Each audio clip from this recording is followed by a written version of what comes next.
Chapter 1 Arrival. Eli, 28-year-old artist. As the heavy gates clang shut behind me, a chilling sense of finality washes over my body.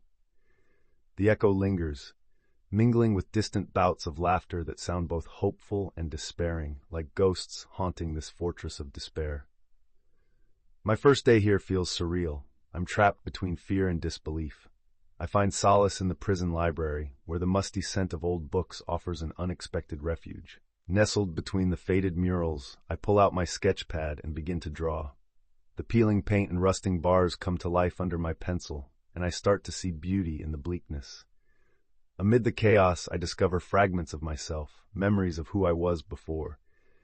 With each stroke, I carve out a piece of my soul, embracing art as my lifeline in this unforgiving place. Here I begin to breathe again amid the cinder block walls. Chapter 2 Surviving the Days. Maria, former schoolteacher, wrongfully convicted. The clang of the steel doors echoes through the corridor, a constant reminder of my reality. I find solace in the letters I write to my students, pouring my heart into words that float beyond these walls. In the evenings, I gather with fellow inmates for our book club, a small sanctuary where we escape into stories that spark laughter and ignite discussions. Each book serves as a bridge connecting us to the world outside, reminding us of our worth despite the labels society ascribes to us. Days blend into one, filled with routine and the struggle against despair. But in these shared moments, I see glimpses of resilience. Laughter mingles with tears, and together we forge a lifeline of hope, reminding one another that our stories continue, even here. The steel bars may confine our bodies, but our spirits still soar through the power of connection and imagination. Chapter 3 The Brotherhood of Cells. In the dimly lit corridors of the prison, I've learned that the true test of loyalty goes beyond the colors we wear. My name is Marcus, and I've spent years surrounded by the harsh realities of gang life. Here, within these concrete walls, I've forged unexpected friendships that often feel more genuine than the alliances I had outside. The laughter echoing off the bars, the hushed conversations in the dead of night, they reveal stories of loss, betrayal, and the search for belonging. Every day, we navigate an unspoken code where camaraderie is born out of necessity. Behind these walls, we are not just defined by our past actions. We are brothers who share our struggles and dreams, offering support in moments of despair. In a place where isolation looms, I've discovered that even hardened souls can forge authentic connections, reminding me that humanity exists even amidst despair. Our Chapter 4 The Weight of Regret. Leon. As I sit on the edge of my cot, the silence is deafening, broken only by the distant clinks of keys and murmured conversations. I can't escape the burden of my past. It haunts me like a shadow, whispering tales of choices made in haste. I remember the laughter of my children before the bars of this prison became my reality. Each day, I reflect on the impact of my actions, the pain I caused, the trust I shattered. My regret is a heavy cloak I wear, but it also fuels my desire for redemption. I write letters to my family, pouring out my heart in search of forgiveness and understanding. I long to be a better man, not just for myself, but for them. In these quiet moments, I search for a path toward healing, a hope that one day I can reunite with the loved ones I once took for granted. Chapter 5 The Routine of Rehabilitation. Embezzlement.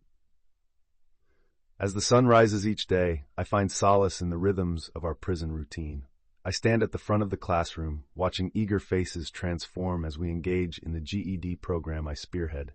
My passion for education burned through the mistakes of my past, igniting a flame of hope in my fellow inmates. Each lesson feels like a breath of fresh air amidst these confined walls, the sounds of pencils scribbling and whispered discussions mingling with the distant echoes of prison life. Education here is more than just gaining knowledge. It's a lifeline, a way to reclaim our identities. I share my own lessons learned and inspire my classmates to dream of brighter futures.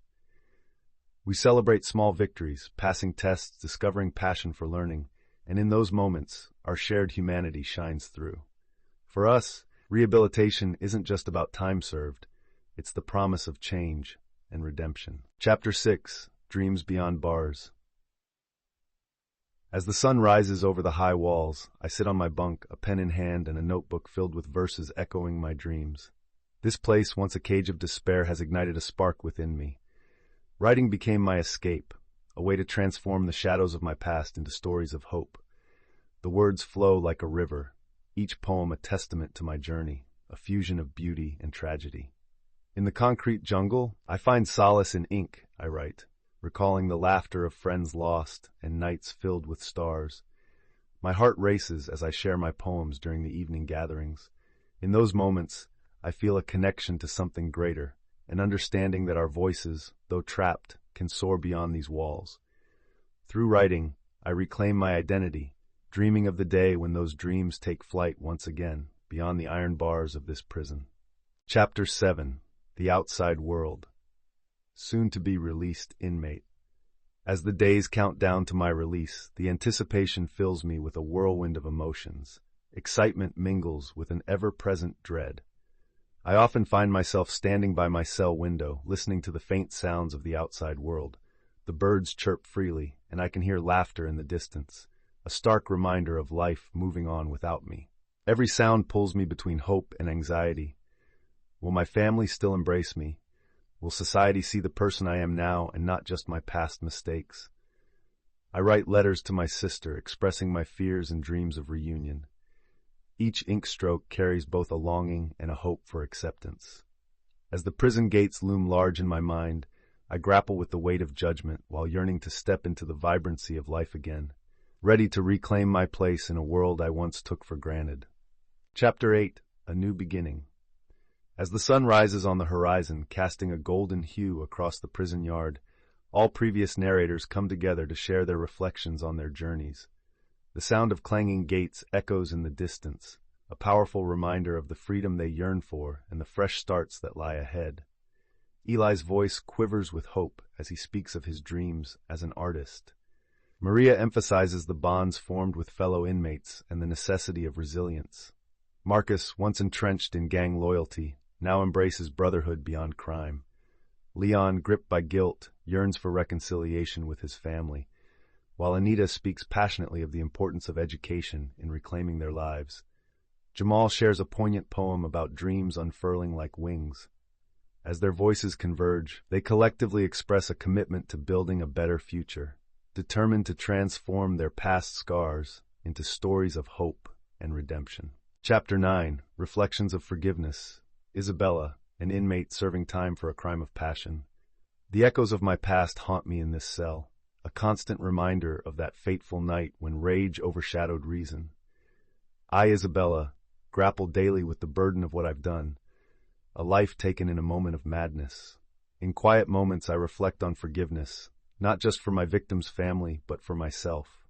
I write letters to the loved ones I've hurt, sharing my remorse and pleading for understanding. It is a path toward healing, though uncertain and fraught with guilt. In the prison support group, I hear stories of loss and grief that resonate with my own. We share not just our pain, but also the fragile threads of compassion that bind us together. Forgiveness is not a destination, but a journey, a way to reclaim my humanity.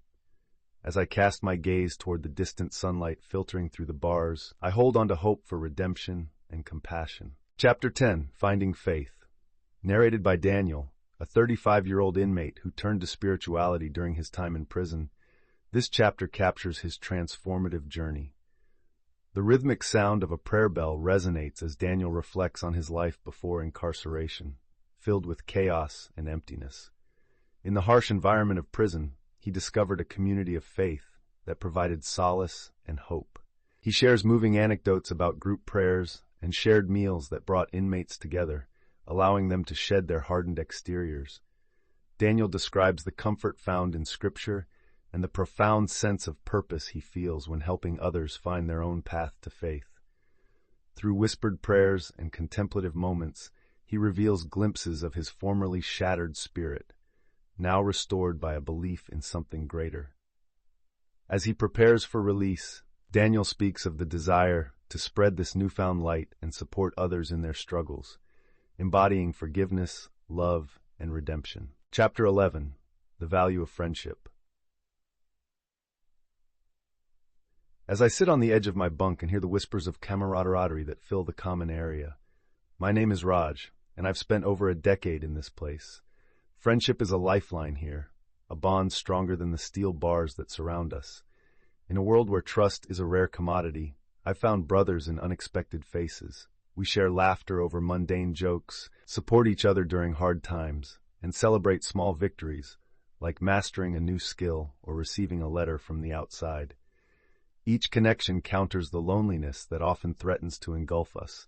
It's the shared stories of our lives, our dreams, and even our fears that keep us grounded.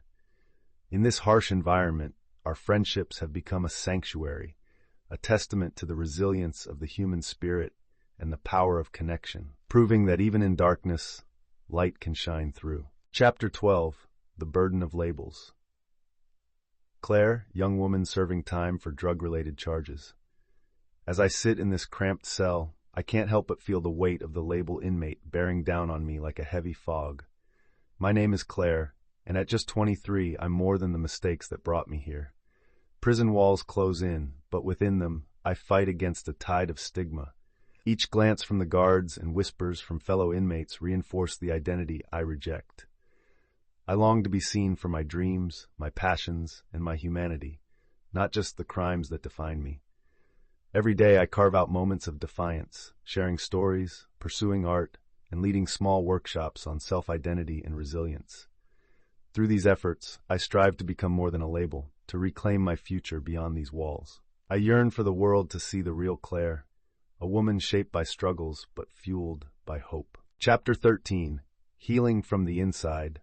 Omar, inmate involved in therapeutic programs. In this chapter, Omar, a 34-year-old inmate with a history of trauma, shares his journey towards healing within the prison walls.